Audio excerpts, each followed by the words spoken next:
গল্পকথন by Kallol চ্যানেলে আপনারা শুনছেন শরৎচন্দ্র চট্টোপাধ্যায়ের লেখা চরিত্রহীন, আজ চতুর্থ পর্ব। আহারান্তে সতীশ আরেকবার শয্যায় আসিয়া বসিল। সাবিত্রী ডিবা ভরিয়া পান আনিয়া দিল এবং বাঁধা হুকায় তামাক সাজিয়া আনিয়া সতীশের হাতে দিয়া পায়ের কাছে মাটিতে বসিয়া পড়িয়া হঠাৎ একটুখানি হাসিয়া মুখ নিচু করিল। সতীশের বুকের মধ্যে ঝড় বহিতে লাগিল। সর্বদেহ কাঁটা দিয়া যেন শীত করিয়া উঠিল। ক্ষণকালের নিমিত্ত তাহার হুঁকা টানিবার শক্তিটুকু পর্যন্ত রহিল না। মিনিট দুই এইভাবে নীরবে কাটিবার পরে সাবিত্রী সহসা মুখ তুলিয়া বলিল, রাত হল, বাসায় যাবে না? সতীশ শুষ্ক গলায় বলিল, না গেলে থাকব কোথায়? এখানেই থাকবে। না যেতে পারো তো কাজ নেই। মাসি এখনো জেগে আছে, আমি তার বিছানাতেই শুতে পারব। বলিয়া সাবিত্রী সতীশের মুখের দিকে চাহিয়া রহিল।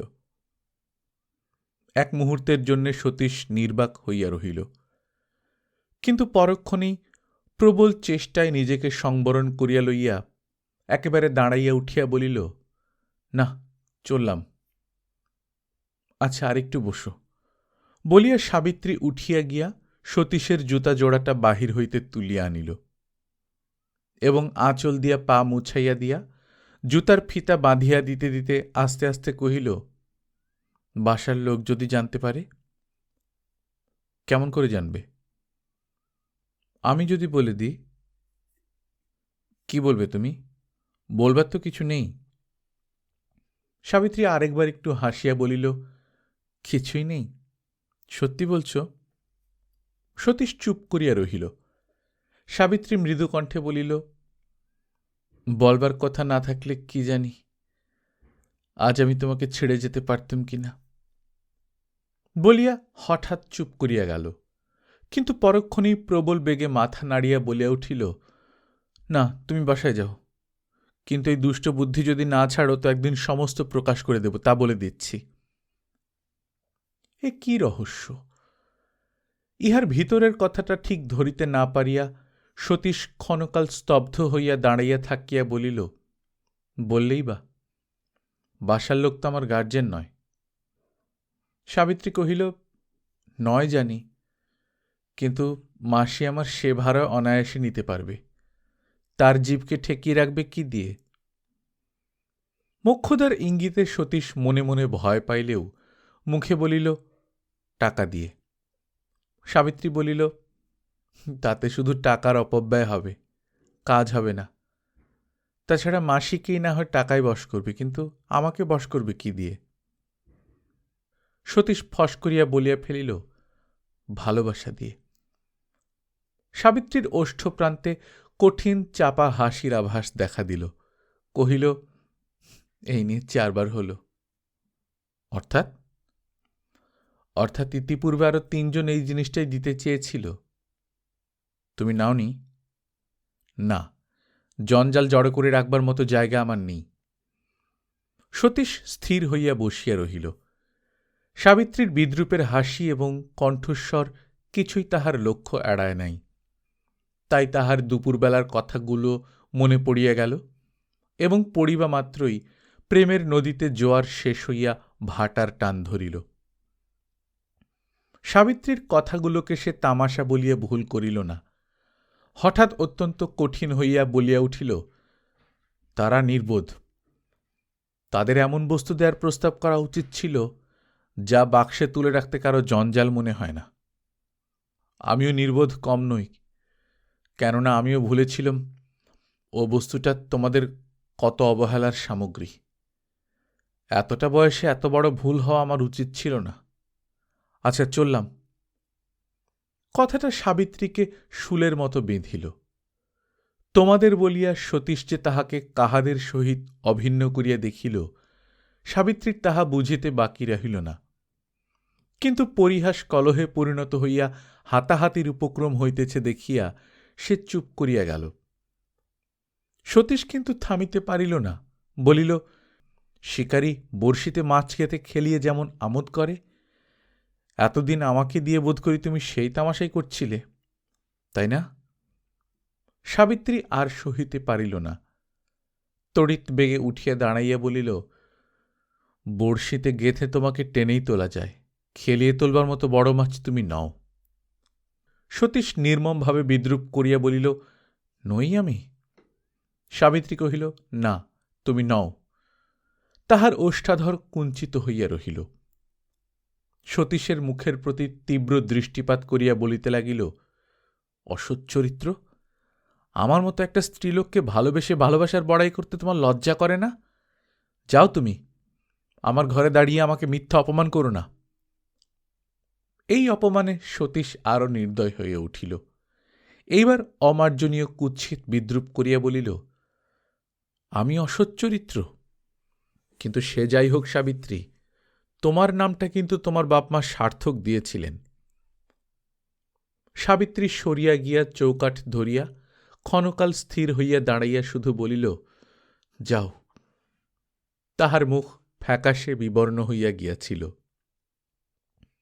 সতীশ অপমান ও ক্রোধের অসহ্য জ্বালায় সেদিকে ভ্রুক্ষেপ মাত্র না করিয়া বলিল, কিন্তু যাবার আগে আরেকবার আঁচল দিয়ে পা মুছিয়ে দেবে না? কিংবা আর কোনো খেলা, আর কিছু? হঠাৎ দুজনের চোখাচোখি হইল। সাবিত্রী এক পা কাছে সরিয়া আসিয়া বলিল, তুমি কষায়ের চেয়েও নিষ্ঠুর। তুমি যাও, তুমি যাও, তোমার পায়ে পড়ি, তুমি যাও। না যাও তো মাথা খুঁড়ে মরব, তুমি যাও। তাহার কণ্ঠস্বরের উত্তরোত্তর এবং অস্বাভাবিক তীব্রতায় অকস্মাৎ সতীশ ভীত হইয়া উঠিল এবং আর একটি কথাও না বলিয়া বাহির হইয়া গেল। কিন্তু অন্ধকার বারান্দার শেষ পর্যন্ত আসিয়া তাহাকে থামিতে হইল। কোন দিকে সিঁড়ি, কোন দিকে পথ, অন্ধকারে কিছুই দেখা যায় না। পকেটে হাত দিয়া দেখিল, দেশলাই নাই। এই নিরুপায় অবস্থার সংকটের মাঝখানে মিনিট পাঁচেক চুপ করিয়া দাঁড়াইয়া থাকিয়া আবার তাহাকে সাবিত্রীর ঘরের দিকে ফিরিয়া আসিতে হইল। বাহির হইতে দেখিল, সাবিত্রী মেঝের উপর উপুড় হইয়া পড়িয়া আছে।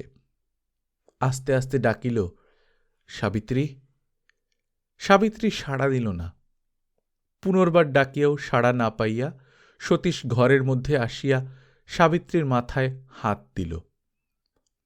ঝুঁকিয়া পড়িয়া দেখিল চক্ষু মুদ্রিত এবং মুখের মধ্যে অঙ্গুলি দিয়া বুঝিল সাবিত্রী মূর্ছিত হইয়া আছে। মুহূর্তের জন্যে তাহার মনের মধ্যে এমন একটা ভয় ও সংকোচের উদয় হইল বটে, কিন্তু পরক্ষণেই সাবিত্রীর অচেতন দেহটা তুলিয়া লইয়া শয্যায় শোয়াইয়া দিল এবং চাদরের এক অংশ কলসির জলে ভিজাইয়া লইয়া মুখের উপর চোখের উপর ছিটাইয়া দিয়া একখানা হাত পাখা লইয়া বাতাস করিতে লাগিল। মিনিট দুই তিন পরেই সাবিত্রীর চোখ মেলিয়া মাথার উপর কাপড় টানিয়া পাশ ফিরিয়া শুইয়া বলিল, তুমি যাওনি? সতীশ চুপ করিয়া বাতাস করিতে লাগিল। সাবিত্রী বিছানা হইতে উঠিয়া প্রদীপ হাতে লইয়া বাহিরে আসিয়া দাঁড়াইল। বলিল, চলো, তোমাকে দোর খুলে দিয়ে আসি। তারপর নিঃশব্দে পথ দেখাইয়া নিচে নামিয়া আসিল এবং দ্বার খুলিয়া দিয়া সরিয়া দাঁড়াইল। মূর্ছিত সাবিত্রীকে শয্যায় শোয়াইয়া সেই যে মুহূর্তের জন্যে তাহার অচেতন দেহখানি তাহাকে বুকে তুলিয়া লইতেছিল, সেই অবধি সতীশ কিরকম যেন অন্যমনস্ক হইয়াছিল। এখন দরজার বাহিরে আসিতেই তাহার চমক ভাঙিয়া গেল এবং কি একটা কথা বলিবার জন্যে তুলিতেই সাবিত্রী বলিয়া উঠিল, না, আর একটা কথাও না। তোমার দেহটাকে তো তুমি পূর্বেই নষ্ট করেছ, কিন্তু সে না হয় একদিন পুড়েও ছাই হতে পারে। কিন্তু একটা অস্পৃশ্য কুলোটাকে ভালোবেসে ভগবানের দেয়া এই মনটার গালে আর কালি মাখিও না। হয় তুমি কালী ও বাসা ছেড়ে চলে যাও, না হয় আমি আর ওখানে যাব না। বলিয়াই সাবিত্রী উত্তরের জন্য প্রতীক্ষা মাত্র না করিয়া সশব্দে দরজা বন্ধ করিয়া দিল। সতীশ হতবুদ্ধি হইয়া গিয়াছিল। কেন যে সাবিত্রী অবিশ্রাম আকর্ষণ করে, কেনই বা কাছে আসিলে এমন নিষ্ঠুর আঘাত করিয়া দূরে সরাইয়া দেয়, সেদিন সারা রাত্রি ধরিয়া ভাবিয়াও ইহার একটা অস্পষ্ট কারণও খুঁজিয়া পাইল না। গত রাত্রির এক একটা কথা এখন পর্যন্ত তাহার হাড়ের মধ্যে ঝনঝন করিয়া বাজিতেছিল। তাই সে প্রত্যুষে বাহির হইয়া গেল এবং একটা বাসা ঠিক করিয়া আসিয়া মুটে ডাকিয়া জিনিসপত্র বোঝাই দিতে লাগিল। ব্যাপার দেখিয়া বাসার সকলেই আশ্চর্য হইল। বেশি হইল বিহারী। সে কাছে আসিয়া আস্তে করিয়া জিজ্ঞাসা করিল, বাবু কি তবে বাড়ি যাচ্ছেন? সতীশ তাহার হাতে গোটা 5 টাকা গুজিয়া দিয়া বলিল, না বিহারী, বাড়ি নয়, স্কুলের কাছে একটা বাসা পেয়েছি, তাই যাচ্ছি। বিহারী ক্ষণকাল চুপ করিয়া থাকিয়া বলিল, কিন্তু সে তো এখনো আসেনি বাবু। সতীশ মুখ না তুলিয়াই কহিল, আসেনি? আচ্ছা, তুই বিছানাগুলো আমার বেঁধে দে, আমি ততক্ষণে রাখালবাবুর ঘর থেকে একবার আসি।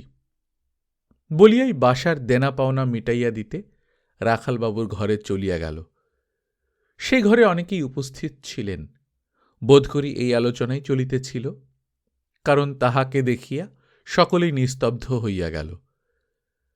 রাখাল একটুখানি হাসির চেষ্টা করিয়া বলিলেন, সতীশবাবু এমন হঠাৎ যে? সতীশ হাতের টাকাগুলি টেবিলের একধারে রাখিয়া দিয়ে বলিল, হঠাৎ একদিন এসেও ছিলাম, হঠাৎ একদিন চলেও যাচ্ছি। এই টাকাগুলোতেই বোধ করি হবে। যদি না হয় হিসাব হয়ে গেলে আমাকে জানাবেন, বাকি টাকা পাঠিয়ে দেব। রাখাল বলিলেন, জানাবো কোথায়? আমার স্কুলের ঠিকানা একখানা কার্ড লিখে ফেলে দেবেন, তাহলেই পাব। বলিয়া সতীশ আর কোনো সওয়াল জবাবের অপেক্ষা না করিয়া বাহির হইয়া গেল। ঘরের ভেতর হইতে একটা চাপা হাসির শব্দ সতীশের কানে আসিয়া পৌঁছিল। বেহারি অদূরে দাঁড়াইয়া ছিল। ঘরে ঢুকিয়া হাতের ছোট পুঁটলিটি কপাটের আড়ালে নামাইয়া রাখিয়া রাখালকে উদ্দেশ্য করিয়া বলিল, বাবু, আমার 17 দিনের মাইনেটা হিসেব করে দিন, আমাকে এক্ষুনি বাবুর সঙ্গে যেতে হবে। রাখাল বিস্মিত ও ক্রুদ্ধ হইয়া বলিলেন, তুই যাবি? এখানে কাজ করবে কে? যাব বললেই তো যাওয়া হয় না। বিহারী কহিল, কেন হবে না বাবু, আমাকে যে যেতেই হবে। রাখাল আগুনের মতো জ্বলিয়া উঠিয়া বলিল, হবে বললেই হবে? রীতিমতো নোটিশ দেওয়া চাই, জানিস? বিহারী কহিল, সে তখন একদিন সময় মতো এসে দিয়ে যাব, এখন মাইনেটা দিন, আমাকে জিনিসপত্র গুছিয়ে নিতে হবে। রাখাল আর কোনো জবাব না দিয়া ঝড়ের বেগে বাহির হইয়া সতীশের ঘরে ঢুকিয়াই বলিল, সতীশবাবু, এগুলো কি কাজ? সতীশ বিছানা বাঁধিতেছিল। মুখ তুলিয়া জিজ্ঞাসা করিল, কোনগুলো? রাখাল উদ্ধতভাবে কহিল, ঝি আসেনি, সে তো আগেই গেছে দেখছি, আবার বেহারিকে কেন নিতে চান? দোষ করলেন আপনি, শাস্তি ভোগ করব কি আমরা? সতীশ বিস্মিত হইয়া কহিল, আপনার কথা বুঝলাম না। রাখাল গলার সুর চড়াইয়া দিয়া বলিল, বুঝবেন কেন? না বোঝাই যে সুবিধে। নিজে না গেলে আপনাকে তো বার করতেই হতো, কিন্তু সে যা হোক, একটা সহজ ভদ্রতার জ্ঞান কি মানুষের থাকতে নেই? সতীশের 2 চোখ জ্বলিয়া উঠিল। কাছে সরিয়া আসিয়া বলিল, আপনি সমস্ত কি বলছেন? ঈর্ষার বহ্নি রাখালকে দগ্ধ করিতেছিল। বলিলেন, বলছি ঠিক, আপনিও বুঝছেন ঠিক। সতীশবাবু, কোনো কথাই আমাদের অজানা নেই। আচ্ছা, যান আপনি। কি কালসাপকেই ঘরে আনা হয়েছিল, এমন বাসাটা লণ্ডভণ্ড করে দিলে।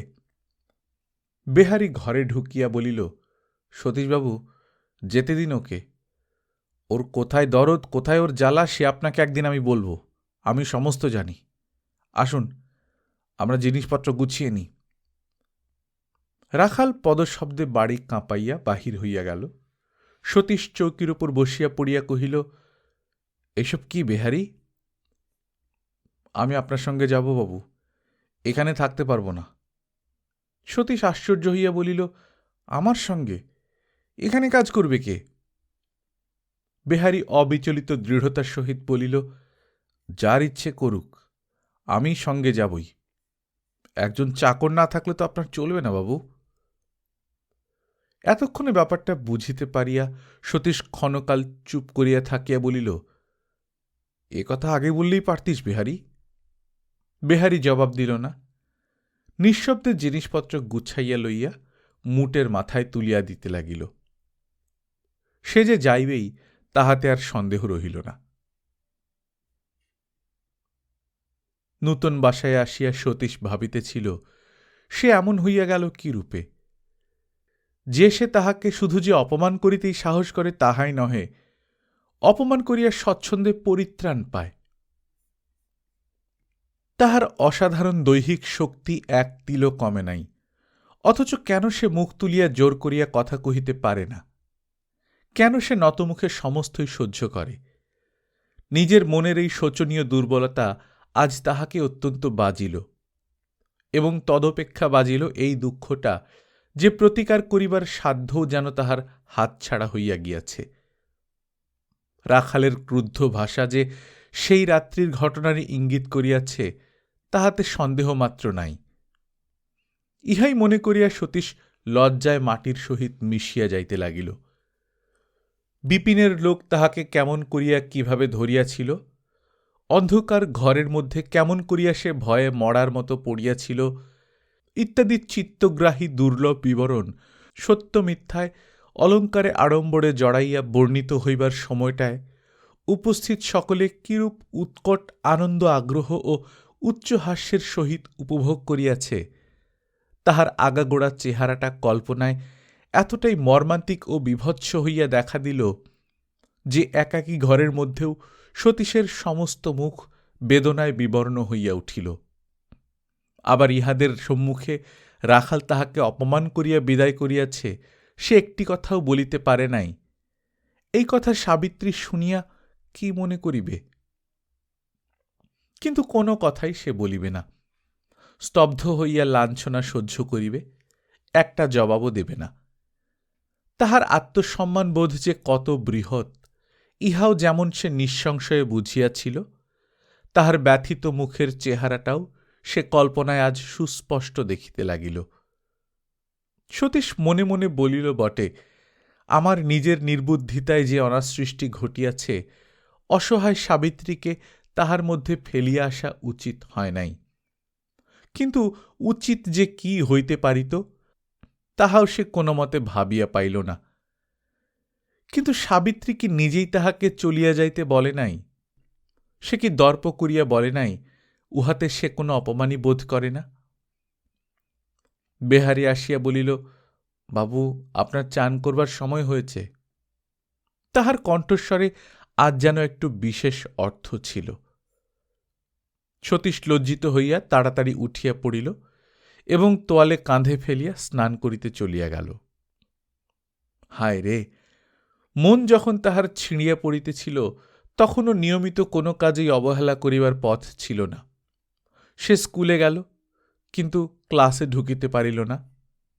বাহিরে ঘুরিয়া ঘুরিয়া একসময় বাসায় ফিরিয়া আসিয়া ঘরে ঢুকিতেই কিসের নৈরাশ্যে যেন সমস্ত হৃদয় পরিপূর্ণ হইয়া উঠিল। এই নূতন ঘরটিকে সাজাইয়া গুছাইয়া লইতে বেহারি যথাসাধ্য পরিশ্রম করিয়াছে তাহা বোঝা গেল, কিন্তু অপটু হস্তের প্রথম চেষ্টা কোথাও চাপা পড়ে নাই, তাহাও তাহার তেমনি চোখে পড়িল। বেহারি শরবত তৈরি করিয়া আনিল, তামাক সাজিয়া দিল এবং দোকান হইতে পানের দোক্তা কিনিয়া আনিয়া রাখিয়া দিল। বৃদ্ধের অনভ্যস্ত এইসব চেষ্টায় সতীশ মনে মনে হাসিতে গিয়া কাঁদিয়া চক্ষু মুছিল। রাত্রে বিছানায় শুইয়া সতীশ ভাবিতে লাগিল, যাহা হইবার হইয়াছে, এইসব কথা সে আর মনেও আনিবে না।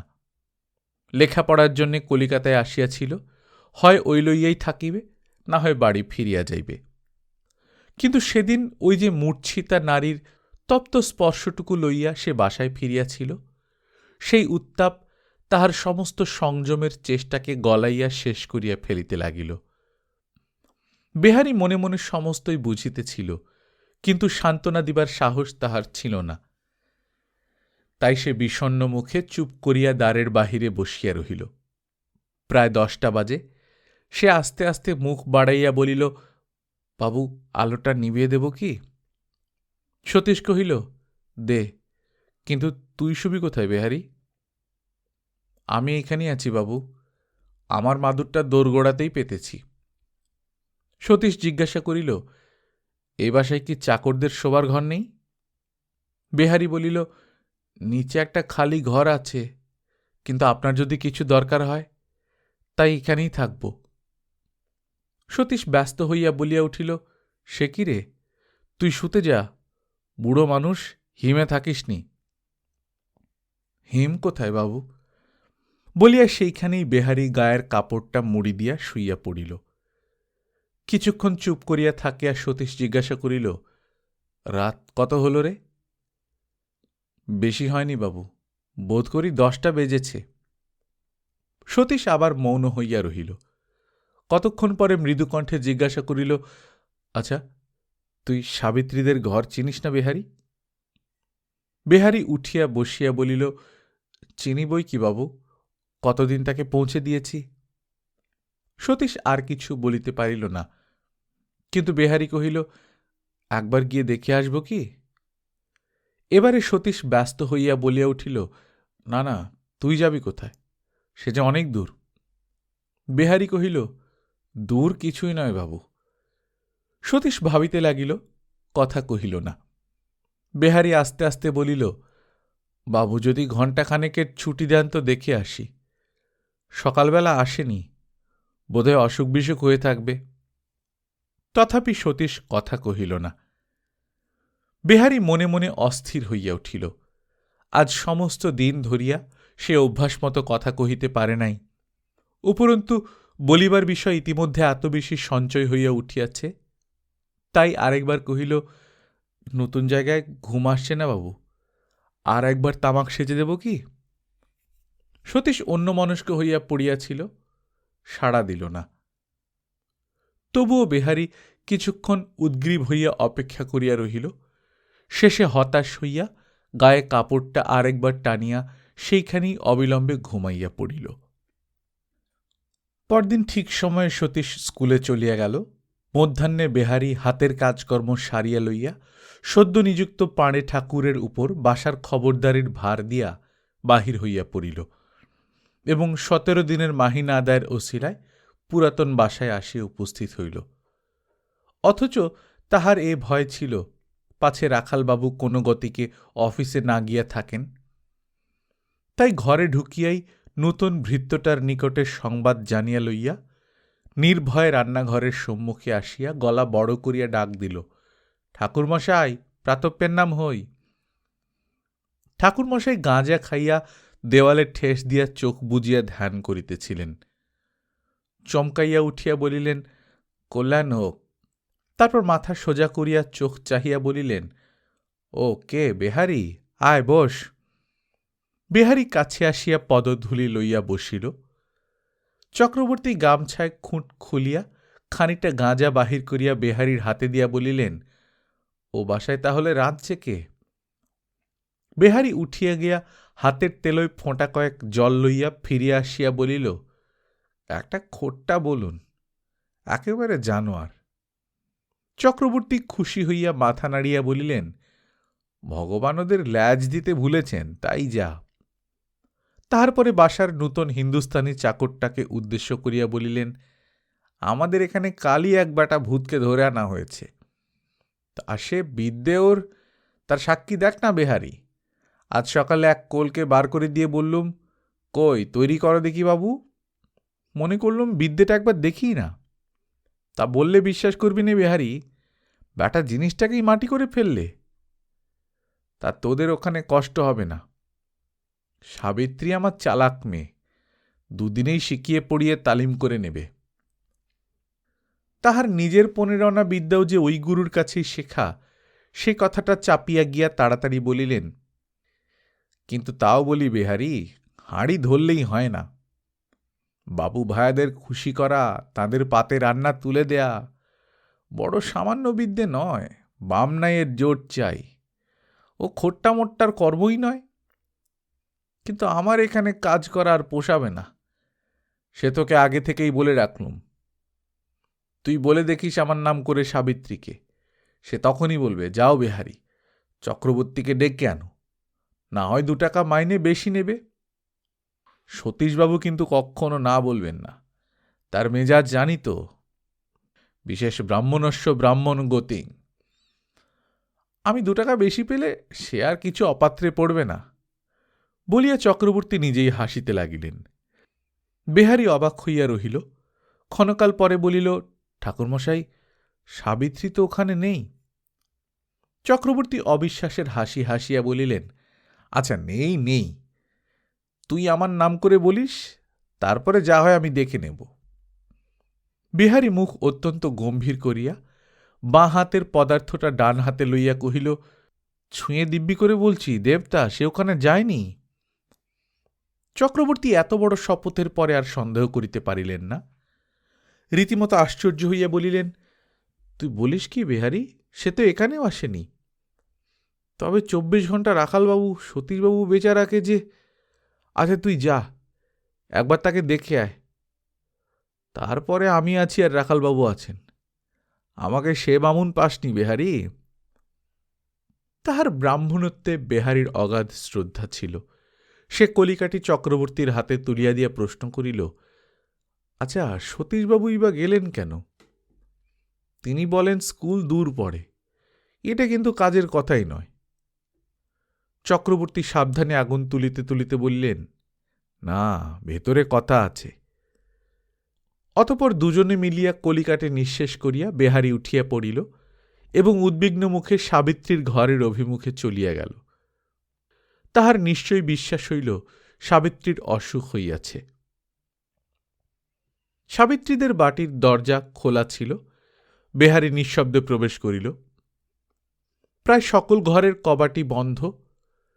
ভাড়াটেরা দিবানিদ্রা দিতেছে। বেহারি ধীরে ধীরে সাবিত্রীর ঘরের সম্মুখে আসিয়া বজ্রাহতের মতো স্তব্ধ হইয়া দাঁড়াইয়া পড়িল। একটা কবাট বন্ধ ছিল। তাহার আড়ালে সাবিত্রী মাটির উপর চুপ করিয়া বসিয়া আছে এবং অদূরে তক্তপোষের উপর বিছানায় বিপিন মদ খাইয়া মাতাল হইয়া ঘুমাইতেছে। পদশব্দে চকিত হইয়া সাবিত্রী মুখ বাড়াইয়া অকস্মাৎ বেহারিকে দেখিয়া এক মুহূর্তে যেন বিবর্ণ হইয়া গেল, কিন্তু পরক্ষণেই আত্মসংবরণ করিয়া বাহিরে আসিয়া জোর করিয়া হাসিয়া বলিল, এসো বেহারি, এসো। তাহাকে সঙ্গে করিয়া আনিয়া রান্নাঘরের বারান্দায় মাদুর পাতিয়া দিল এবং অত্যন্ত সমাদর করিয়া বসাইয়া নিজে অনতিদূরে মেঝের উপর বসিয়া পড়িয়া জিজ্ঞাসা করিল, খবর ভালো? বেহারি মাথা নাড়িয়া জানাইল ভালো। তারপর সাবিত্রীর মুখে আর কথা জোগাইল না। উভয়ই চুপ করিয়া বসিয়া রহিল।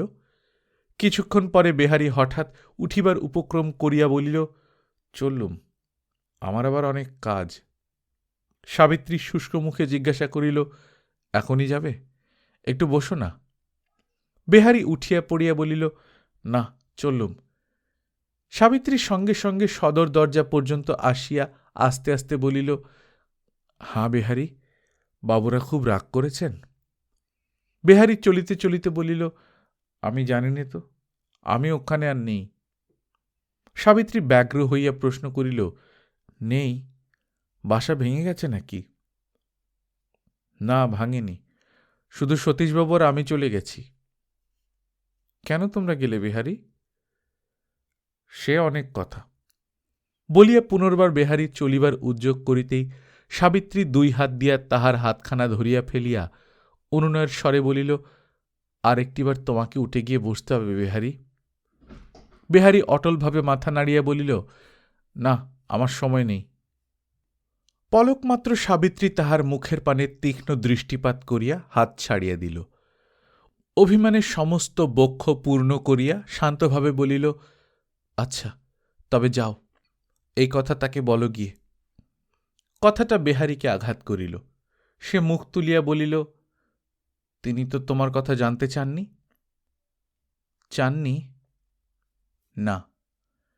সাবিত্রী স্থির হইয়া প্রতিঘাত সহ্য করিয়া শুষ্কস্বরে বলিল, কোন দিন জানতে চাইবে বলে বোধ হয়? বেহারি বলিল, না, আমি মেয়ে মানুষ নই, আমার শরীরে দয়ামায়া আছে। বলিয়াই আর কোনো প্রশ্নের অপেক্ষা মাত্র না করিয়া দ্রুত বেগে ক্ষুদ্র গলি পার হইয়া চলিয়া গেল। সাবিত্রী সেইখানে চৌকাঠের উপর স্তব্ধ হইয়া বসিয়া পড়িল। তাহার অন্তরে বাহিরে আর একবার আগুন ধরিয়া উঠিল। আজ সকালে সে বাড়ি ছিল না, কালী দর্শন করিতে কালীঘাটে গিয়াছিল।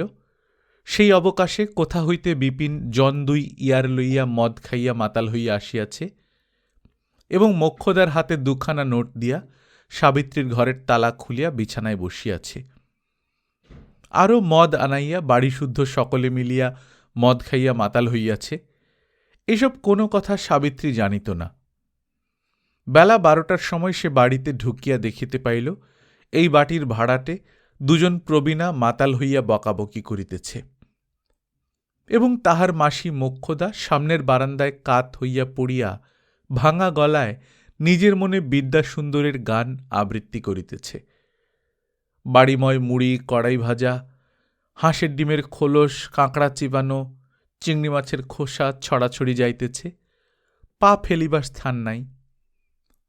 মোক্ষদা সাবিত্রীকে দেখিতে পাইয়াই শিথিল বস্ত্র কোমরে জড়াইতে জড়াইতে উঠিয়া একেবারে তাহার গলা জড়াইয়া কান্না জুড়িয়া দিল।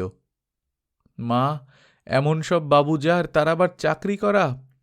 আমি কিন্তু তোর গরিব মাসি সাবিত্রী।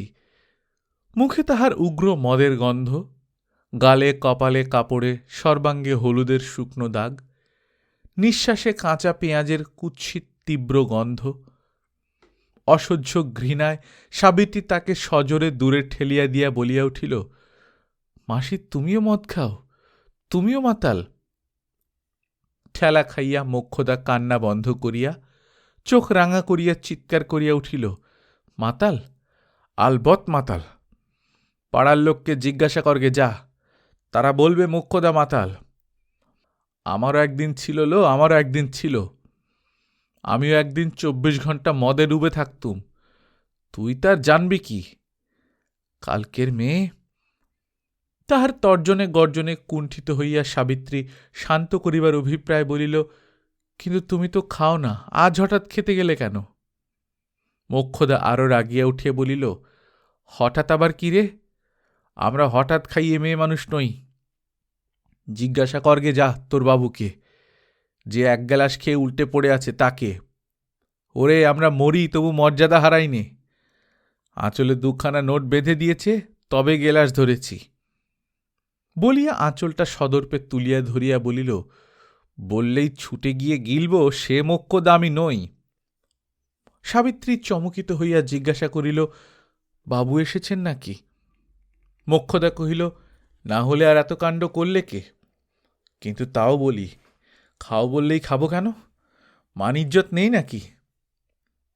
ইতিপূর্বে বারান্দার ওধারে যাহারা আপোষে বচসা করিতেছিল, উচ্চ কণ্ঠস্বরে কলহের আশ্বাস পাইয়া তাহারা কাছে আসিয়া দাঁড়াইল। বিধু বলিল, ওগো, মান ইজ্জত আমাদেরও আছে, ঠেস দেওয়া কথা আমরাও বুঝি। তবে নাকি সাবিত্রী মেয়ের মতো, তার বাবু আমাদের হাত ধরে সাদাসাদি করতে লাগল, তাই খাওয়া। না হলে। তাহার কথা শেষ না হইতেই মোক্ষদা গর্জন করিয়া উঠিল, হলই বা সাবিত্রীর বাবু, হলই বা জামাই। 20 টাকা আঁচলে বেঁধেছি, তবে গেলাস ছুঁয়েছি। কথা শুনিয়া সাবিত্রী লজ্জায় ঘৃণায় মরিয়া যাইতেছিল। বলিয়া উঠিল, থামো মাসি, থামো, চুপ করো। মোক্ষদা বলিল, চুপ কেন করব? যা বলবো সামনেই বলবো। তল্লাটের লোক জানে, স্পষ্ট বলিয়ে যদি কেউ থাকে তো সে মুখী। এইবার বিধুও গলা চড়াইয়া দিয়া বলিল, স্পষ্ট বলতে শুধু তুই জানিস তা নয়, আমরাও জানি। জামাইয়ের কাছে 2খানা নোট নিয়ে মদ খেয়েছিস, 3খানা পেলে না জানি। মোক্ষদা লাফাইয়া উঠিয়া বলিল, যত বড় মুখ নয়। আর বলিতে পারিল না। সাবিত্রী হাত দিয়া তাহার মুখ চাপিয়া ধরিল এবং জোর করিয়া টানিয়া লইয়া তাহার ঘরের মধ্যে ফেলিয়া শিকল তুলিয়া দিল। তথা হইতে মোক্ষদা অকথ্য অশ্রাব্য ভাষা অবিশ্রাম বর্ষণ করিতে লাগিল। ফিরিয়া আসিয়া সাবিত্রী বিধুর 2টো হাত ধরিয়া বলিল, মাসি, আমাকে মাপ করো, সমস্ত দোষ আমার। তাহার নম্র কথায় শান্ত হইয়া বিধু বলিল, তোর কি সাবি, মুকিকে চিরকাল জানি ওই রকম। একটু খেলে আর রক্ষে নেই, পায়ে পা তুলে দিয়ে ঝগড়া করবে, ওই তার স্বভাব। যা, তুই নিজের ঘরে যা। বলিয়া বিধুর সঙ্গিনীর হাত ধরিয়া চলিয়া গেল। সাবিত্রী কাঠের মতো দাঁড়াইয়া রহিল। রোষে ও ক্ষোভে তাহার আত্মঘাতী হইতে ইচ্ছা করিতেছিল। সতীশ যে এত বড় নির্লজ্জ হইতে পারে, প্রকাশ্যে দিনের বেলায় যে এমন উন্মত্ত আচরণ করিতে পারে, ইহা তো সে স্বপ্নেও ভাবিতে পারিত না। তাই কাল্পনিক নহে, একটা সত্যকার ব্যথা তাহার বুকের মধ্যে বিরাট তরঙ্গের মতো গড়াইয়া বেড়াইতে লাগিল। তাহার মনে হইতে লাগিল যে তাহার প্রিয়তম অকস্মাৎ সে যেন তাহারই চোখের সম্মুখে মরিয়া গেল। যাহাকে সে মাত্র 2 দিন পূর্বে কটু কথায় অপমান করিয়া বিদায় দিতে বাধ্য হইয়াছিল, সে যখন এত সত্বর এত সহজে তাহার সমস্ত আত্মসম্ভ্রম বিসর্জন দিয়া এমনি হীন এমন কদাকার হইয়া ফিরিয়া আসিল, তখন ভরসা করিবার বিশ্বাস করিবার তাহার আর কিছু রহিল না। তাহার 2 চোখ জ্বালা করিতে লাগিল, কিন্তু ইহকাল পরকাল সমস্তই যেন এক মুহূর্তে ওই ইতস্তত বিক্ষিপ্ত উচ্ছিষ্ট রাশির মাঝখানে লুটাইয়া পড়িল। সাবিত্রী স্থির হইয়া দাঁড়াইয়া রহিল। ঘরের দিকে যাইতে কিছুতেই পা উঠিল না। তাহার মনে পড়িল এই সেদিন রাত্রে তাহাকে স্পর্শ করিয়া সতীশ শপথ করিয়াছিল। আজ যখন সে এরই মধ্যে সব ভুলিয়া মাতাল হইয়া তাহারই শয্যার উপর আসিয়া পড়িল, তখন তাহার মুখের দিকে সে চাহিয়া দেখিবে আর কি করিয়া। এমন সময় নিচে বাড়িওয়ালির গলার শব্দ শোনা গেল। তিনিও আজ বাটি ছিলেন না। আসিয়াই একজনের নিকটে মোক্ষদা ও বিধুর বিবরণ এবং সেই সঙ্গে আর যাহা কিছু সমস্তটুকু শুনিয়া ক্রোধ ভরে ওপরে উঠিতেছিলেন। হঠাৎ সম্মুখেই রাশিকৃত এঁটো কাঁটা দেখিয়া স্থির হইয়া দাঁড়াইলেন। সম্প্রতি প্রয়াগে মাথা মুড়াইয়া আসিয়া তাহার বাজ বিচারের অন্ত ছিল না।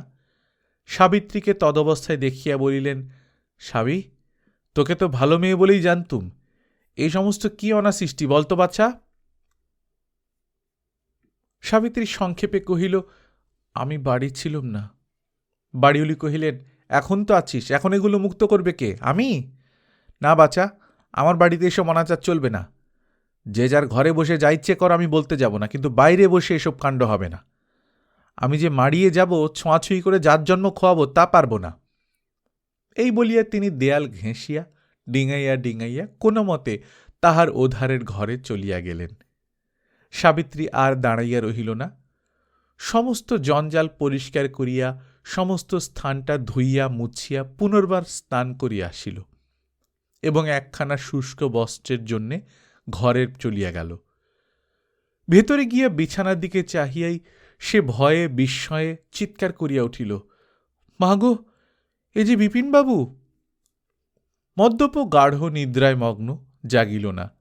বাহিরের আর কেহ এই শব্দ শুনিতে পাইল না।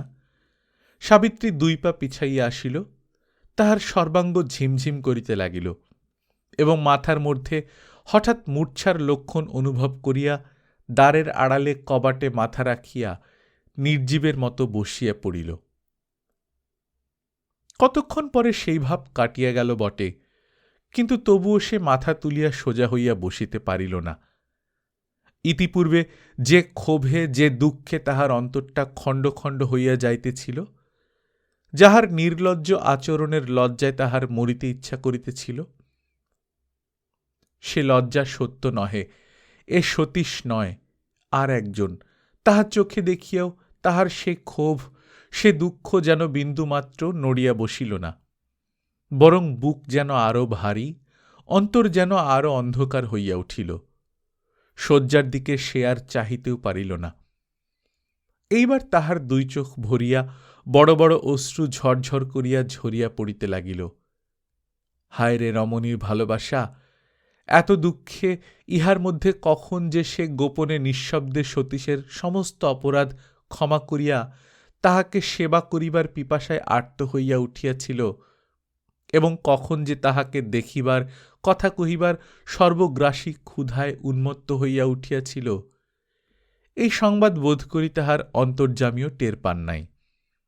এখন সেই দিককার সমস্ত আশা এই মুহূর্তে মিথ্যায় মিলাইয়া যাইবা মাত্র তাহার সমস্ত অস্তিত্বটাই যেন এক দিক বিদিক শূন্যতার মাঝখানে ডুবিয়া গেল। ঠিক এই সময়টাতেই তাহার দ্বারের বাহিরে বেহারি আসিয়া দাঁড়াইয়াছিল। সতীশের চিত্তের মাঝে একটা বহ্নির শিখা যে অহর্নিশ জ্বলিতেই লাগিল, এই কথা সে নিজের কাছে অস্বীকার করিতে পারিল না। সেই আগুনে নিরন্তর দগ্ধ হইয়া তাহার এত বড় সবল দেহটাও যে নিস্তেজ হইয়া আসিতেছে, ইহা সে স্পষ্ট অনুভব করিয়া উদ্বিগ্ন হইয়া উঠিল। বেহারিকে ডাকিয়া বলিল, জিনিসপত্র আরেকবার বাঁধতে হবে রে, আজ সন্ধ্যের গাড়িতে বাড়ি যাব। বেহারি প্রশ্ন করিল, দেশের বাড়িতে না পশ্চিমের বাড়িতে বাবু? পশ্চিমের বাড়িতে বলিয়া সতীশ প্রয়োজনীয় জিনিসপত্র কিনিবার টাকা তাহার হাতে দিয়া স্কুলে চলিয়া গেল। বেহারির আনন্দ ধরে না। তার বাড়ি মেদিনীপুর জেলায়, পশ্চিমের মুখ সে আজও দেখে নাই। সেই পশ্চিমে আজ রওনা হইতে হইবে। সে তৎক্ষণাৎ শোরগোল করিয়া বাঁধা ছাঁধা শুরু করিয়া দিল। পাড়ে আসিয়া আহারের আহ্বান করিল। বেহারি হাসি মুখে বলিল, ঠাকুরজি, তুমি খেয়ে নাও গে, আমার ভাত একধারে ঢাকা দিয়ে রেখো, যদি সময় পাই তখন দেখা যাবে, এখন তো আমার মরবার ফুরসত নেই। পাড়েজি আগের কথাটা বুঝিয়াই চলিয়া গেল। শেষের কথাগুলো বুঝিতেও পারিল না, পারার প্রয়োজনও বোধ করিল না। হাতের কাজ সম্পন্ন করিয়া বেহারি বাহিরে চলিয়া গেল। বাজারে যাইতে হইবে, তাছাড়া ও বাসার চক্রবর্তীকে এই সংবাদ দেওয়া চাই। সাবিত্রীর চিন্তাকে সে সেদিন ঘৃণার সহিত বর্জন করিয়াছিল, আজও মনে ঠাঁই দিল না। আজ সকাল হইতেই সতীশের মাথা ধরিয়াছিল। বেলা 12টার পরে সে রীতিমতো জ্বর লইয়া বাসায় আসিল। বেহারি বাড়ি ছিল না।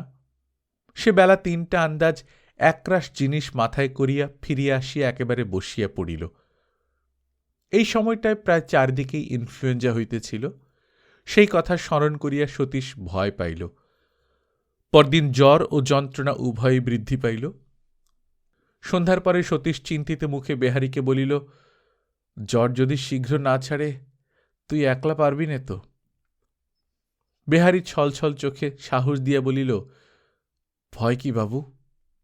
সতীশ ক্ষণকাল নীরব থাকিয়া বলিল, একবার ওকে, তাই ভাবছি বেহারি একবার সাবিত্রীকে খবর দিলে হয় না? বোধ করি ডাক্তারও ডাকতে হবে। কোনো কারণেই সাবিত্রীকে আহ্বান করিতে বেহারির লেশমাত্র প্রবৃত্তি ছিল না, কিন্তু সে মনের ভাব দমন করিয়া মৃদুস্বরে বলিল, আচ্ছা যাচ্ছি। তখন হইতে সতীশ উন্মুখ হইয়া রহিল। তার জ্বরের যন্ত্রণা যেন আপনি কমিয়া গেল। ঘণ্টা 2 পরে বেহারি একা ফিরিয়া আসিলে সতীশ সভয়ে চাহিয়া রহিল। বেহারি বলিল, সে বাড়ি নেই বাবু? বাড়ি নেই? বাড়ি নেই, তবে ও বাসায় ও আর যায় না। 3-4 দিন ঘরেও যায় না। কোথায় গেছে তাও জানে না। তার মাসিও জানে না? না, তাকেও বলে যায়নি। সতীশ চুপ করিয়া রহিল। বেহারির চোখের জল কোনো মতে নিবারণ করিয়া বাহিরে আসিয়া দাঁড়াইল। সাবিত্রীর যে ইতিহাস সে তার মাসির নিকটে শুনিয়া আসিয়াছিল, এবং যে কথা সে নিঃসংশয়ে বিশ্বাস করিত, কোনো মতেই সে সংবাদ আজ এই রুগ্ন লোকটির সম্মুখে উচ্চারণ করিতে পারিল না। পরদিন ডাক্তার আসিয়া ঔষধ দিয়া গেলেন। সতীশ ঔষধের শিশি হাতে লইয়া জানালার বাহিরে নিক্ষেপ করিল। এই দেখিয়া বেহারি আরেকবার অশ্রু নিরোধ করিয়া সাবিত্রীর সন্ধানে বাহির হইয়া গেল। মোক্ষদা রাঁধিতেছিল। বেহারি জিজ্ঞাসা করিল, আজকেও আসেনি গা? মোক্ষদা হাতের খুন্তিটা উদ্যত করিয়া চোখ মুখ রাঙা করিয়া বলিল, না বাছা না, কতবার তোমাকে বলবো সে আর আসবে না।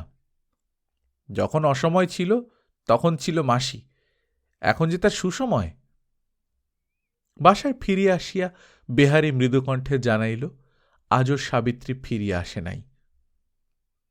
2 দিন পরে ওষুধ না খাইয়াও সতীশের জ্বর ছাড়িয়া গেল।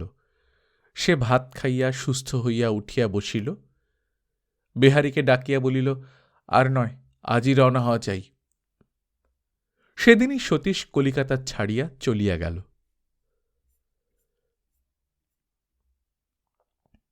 গল্পকথন বাই কল্লোল চ্যানেলে আপনারা শুনছেন শরৎচন্দ্র চট্টোপাধ্যায়ের লেখা চরিত্রহীন। আজ 5ম পর্ব। আমরা নিয়মিত গল্প পাঠ করে শোনাচ্ছি। আপনারা যারা প্রথমবার মতো শুনছেন, কাইন্ডলি সাবস্ক্রাইব করে নেবেন। গল্প পাঠ ভালো লাগলে বন্ধুদের সঙ্গে শেয়ার করবেন। নিজে ভালো থাকবেন, আশপাশের লোকজনকে ভালো রাখবেন। টাটা।